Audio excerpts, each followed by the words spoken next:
Hey everybody, it's Remi. Welcome to my channel, If Looks Could Kill. Today, we are going to be talking about David Ray Parker, aka the Toy Box Killer. David Ray Parker is a crazy man, y'all. He's a crazy man. So, if y'all are interested in seeing how I got this little look on my face, and you want to hear about the crazy man, aka the Toy Box Killer, go ahead and keep watching the video. Alright, let's get started. So, David Parker Ray, aka the Toy Box Killer, like I said, he was born to Cecil and Nettie Ray. Cecil was like super abusive and just was whooping on the kids and was just doing the most for no reason, for real. And Nettie she just didn't care. And while all this was going on, Cecil and Nettie lived on Nettie's parents' farm because, you know, they didn't have much money back then.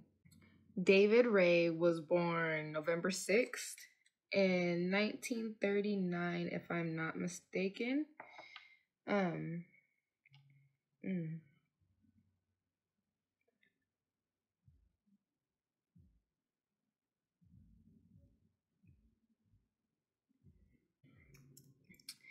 So even though Cecil was whooping on the kids, whooping on the wife, for just being drunk and stuff, he decided that he was tired of it. He was like, y'all, I don't want to whoop on y'all no more. No. But no, he left. And when David's dad left, he was only 10 years old. And let me not forget that David also had a younger sister by the name of Peggy, but she's not too important. It was just known that he had a sister.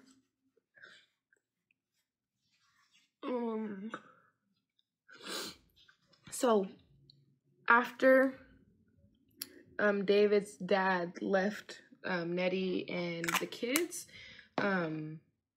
it was decided. Nettie decided that she was just gonna ship the kids to live with the grandparents, right?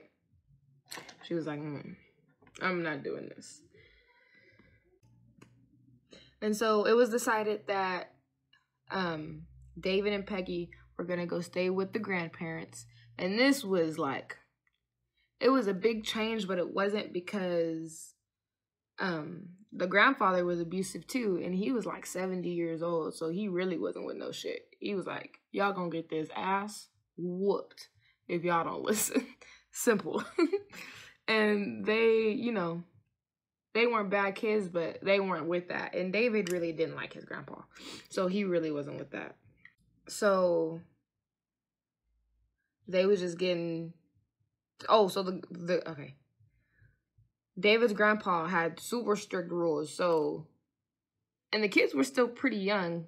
He was 10 or 11 when he went to live with his grandparents, so he was still pretty young, so having to adjust, you know, was pretty hard.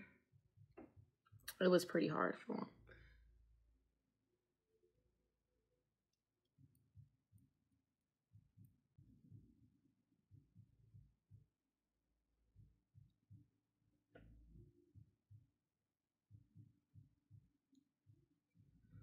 Okay. On my eyebrows, are we doing something today? Are we looking good? I guess we gonna see. I think my contacts are in the wrong eyes. Damn, okay. I'm just gonna keep going.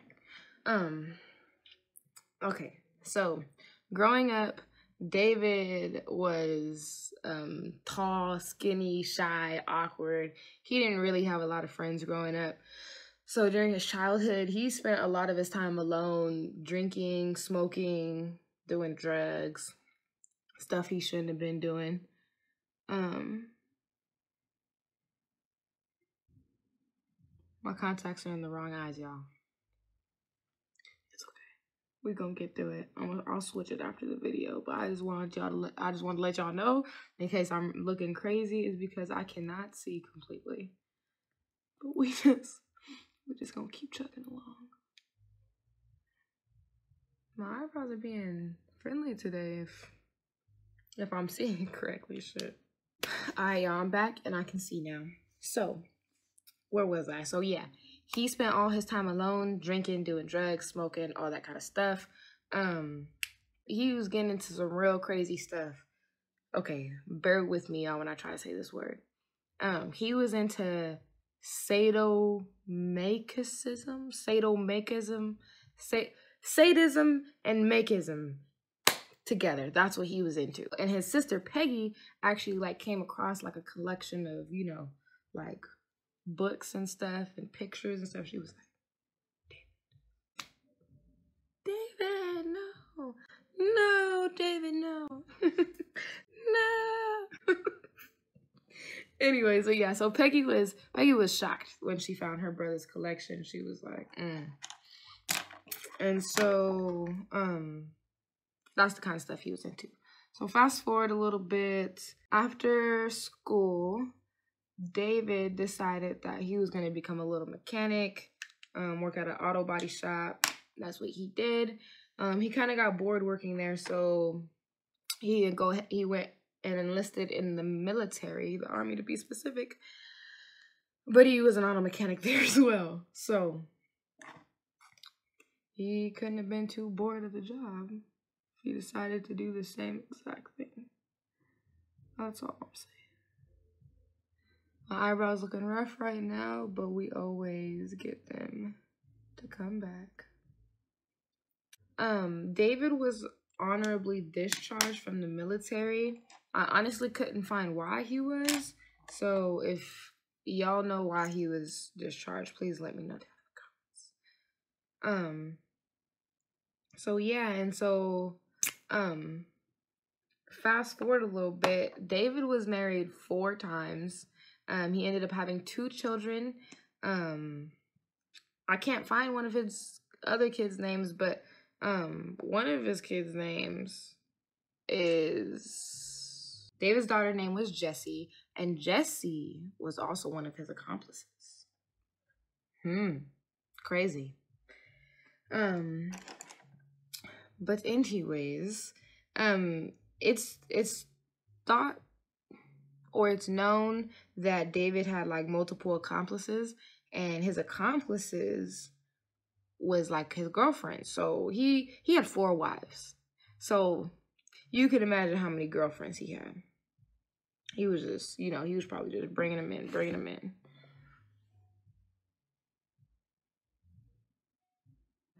This is how David Ray Parker got his nickname, the Toy Box Killer. So David was into torture, raping, kidnapping, scaring the daylights out of people, right? Like, he was into that. Like, scaring and torture was like his thing. So he had a toy box, essentially. He made this trailer into like a torture chamber. He had a bunch of different contraptions that would hold different women, or yeah, it was women, different women bent over so they couldn't move. He had a mirror on the ceiling, so as his victims were, you know, tied down and stuff, they were watching themselves, or, you know, whatever position it was in, he was watching them doing, you know, the nasty, not even the nasty, he was doing the rapey. Just bad. He had all kinds of toys, whips, handcuffs, dog collars. He literally had everything.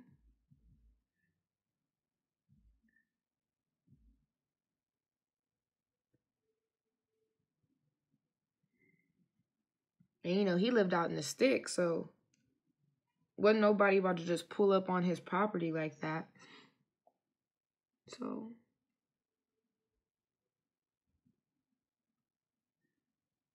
all right, I gotta let this forehead out a little bit.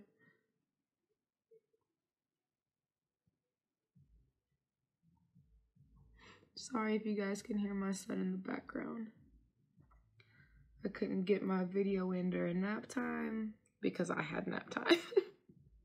He was crazy. So, like I said, he had all these different contraptions that would restrict whatever victim he had and hold them in the position that he wanted them to be in. And he was having his friends and his dogs coming in and raping the people. The dogs. The dogs. He was having the dogs rape the women.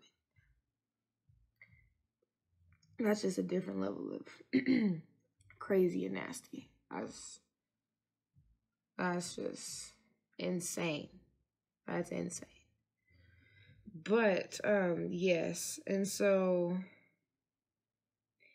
another known thing about David is that he had these tapes, these really creepy tapes that he would play to his victims, and it was going over all of the rules that they had to follow. I don't like killing a girl unless it is absolutely necessary. While they were in the torture chamber. And I might just link one of those videos down below because they're all over YouTube. But yeah, so he was having his victims listen to a whole video talking about, you gonna call me this, you gonna do this when I tell you to, and if you don't, whack whack, you know, pat pat, whatever. You know, I was gonna make a really bad joke. I'm not gonna do it though. I'm not gonna do it. But yeah, so you know, he was tripping. He was tripping. One day, David decides that he is gonna pretend to be an undercover cop and go arrest a prostitute. Right? He wasn't a real cop, obviously. I don't know exactly where he picked up the prostitute, but yeah, so he was acting like an undercover cop, went and arrested a prostitute, threw her in the back of a trailer. That should have been a flag right there to the prostitute, because why is the undercover cop in a trailer? Moving on.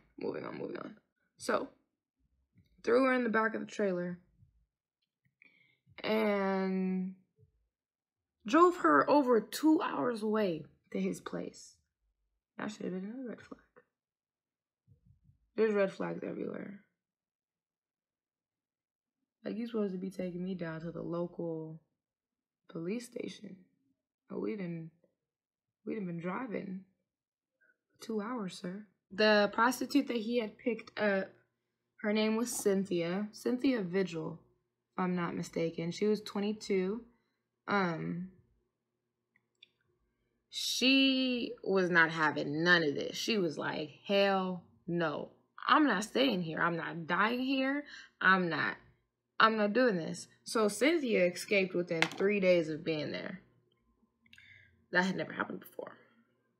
So, you know, David was taken by a little surprise. So Cynthia escaped, and she just ran into the city, ran to the nearest house she could find, and Cynthia was butt naked. She had a dog collar around her neck. She was bloody. She was bruised up. She just looked like she needed to be rescued. Well, Cynthia ran up into a house. The people believed everything she said because of how she was looking.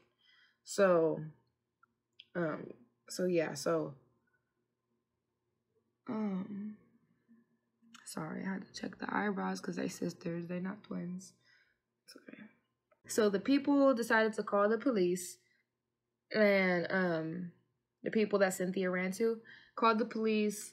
They took Cynthia down to the police station, and Cynthia was like, well, shit, I gotta tell them everything that happened, but you know, I can't tell them that I was prostituting and that's how he got me. She said something, but she said that he acted like an undercover cop, and took him, excuse the forehead.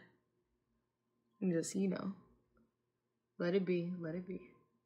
Cynthia is telling the police that he acted as an undercover cop and arrested her, kidnapped her, beat her, raped her, tortured her, did all of them things. That was true. And the police believed her at first. Sorry, I blanked out because I had to think. The police believed her at first, but once they started looking into Cynthia's background, they found out that she was a prostitute. And so even though Cynthia had been through all that torture and everything, her credibility was shot because of her job, what she did. So, ugh. Let me not forget, in the midst of all this, remember Cindy, David's girlfriend? She is helping and entertaining all of this as well. So she ain't no, innocent person or bystander in this. So, back to the police. Cynthia is telling them everything that happened. She tells them exactly where David lives. It doesn't take long for the police to get there at all because they're like, well, this guy is clearly dangerous. We need to go do something. So they go and arrest him and Cindy. And him and Cindy had already come up with a little story after they figured out that Cynthia was gone. So they had said that that Cynthia was a heroin addict and that they were just trying to help her, get clean. And she was tripping and lying. And they stuck to that story, like, for a really long time. And so, they were both arrested on kidnapping charges at first. All this damn padding getting on my damn nerves.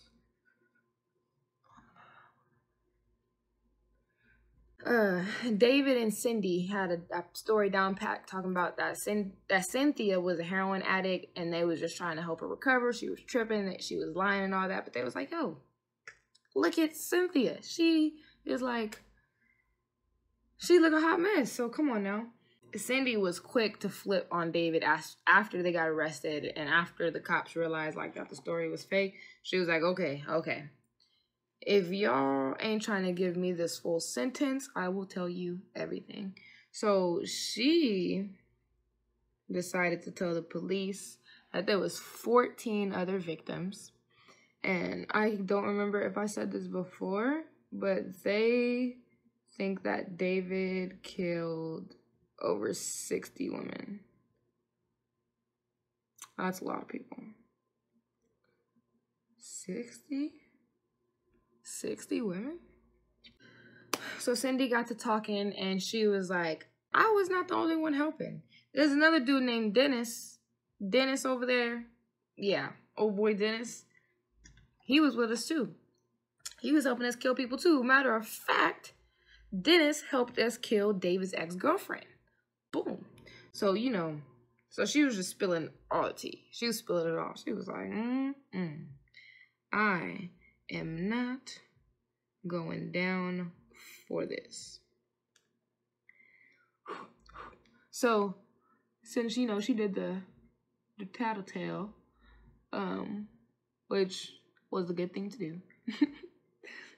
Since, she told, her sentence did get reduced down, and I want to say it got reduced down to 14 years. I don't know what it originally was, but it was longer than 14 years. And so, they were able to charge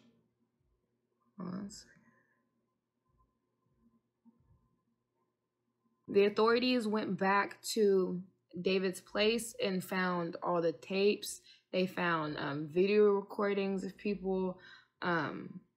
They just found everything they needed to convict him. Basically, like, all the proof was still at his trailer. And so since they found other women on the tapes, they were able to identify 3 of them.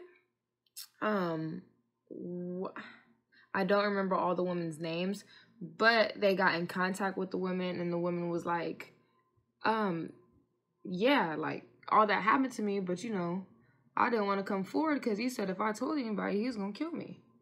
You know, after going through all that, why wouldn't they believe him? David got, like, the charges stacked on him. His partner, Dennis, was only charged with 2nd-degree murder. But David was charged for everything he did individually and everybody, like, every single body individually, like the body count individually. All right, now when it came to the sentencing, Dennis, you know, old boy Dennis, the accomplice, he was given 2 15-year sentences for 2nd-degree murder and conspiracy to commit a 1st-degree murder. 30 years, he was given 30 years. He only served 11 years. That's a lot of time cut off for good behavior. I don't care what nobody says. That's a lot of time cut off, especially for what he did. Dennis, so even though he only served 11 years, he violated his parole and got locked back up, and now he is scheduled to get out in 2021. I don't know when in 2021, but yeah, that's when he's scheduled to get out. What else? Jessie, the daughter, was given an 11-year sentence, I believe.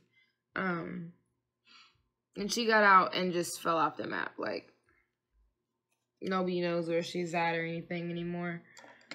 David, the crazy one, the most crazy one out of all of this, he was given 237 years in prison.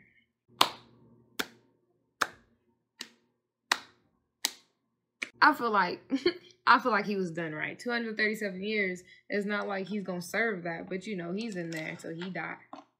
He's in there till he die. I'm looking for a smaller brush. Where's that?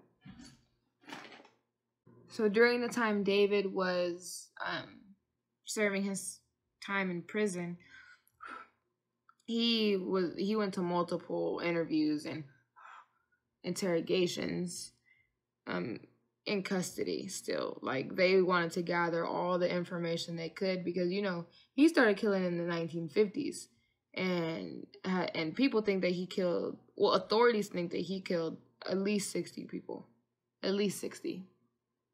But no bodies have been found. On his way to one of his interrogations, he had a heart attack, died, and just died. It's good that he died in custody. But, you know, he could have served a little more time. I'm just playing. So thank you everybody so much for watching my first video. Please let me know down in the comments what you think. Let me know down in the comments other serial killers, other crazy people y'all want me to go over. I'm completely open to all of it, whatever y'all want to hear. But yes, subscribe. It really helps. Like, share. Let me know what y'all think. Flexing on you hoes, bitch, I do the most. Ayy, I'm on the wave like a do-rag. When they see me, they be like, who that? My crown black like Kodak. Pretty brown eye skin color like cognac. Yeah, I'm out for the business. Middle fingers up while I'm talking that shit. Bitch, I do the most. Bitch, I do the most for the coast. All brass, no bows. Pop bottles for the toast. Pop bottles for the toast. All brass, no bows. Bitch, I do the most. Bitch, I do the most for the coast. All brass, no bows.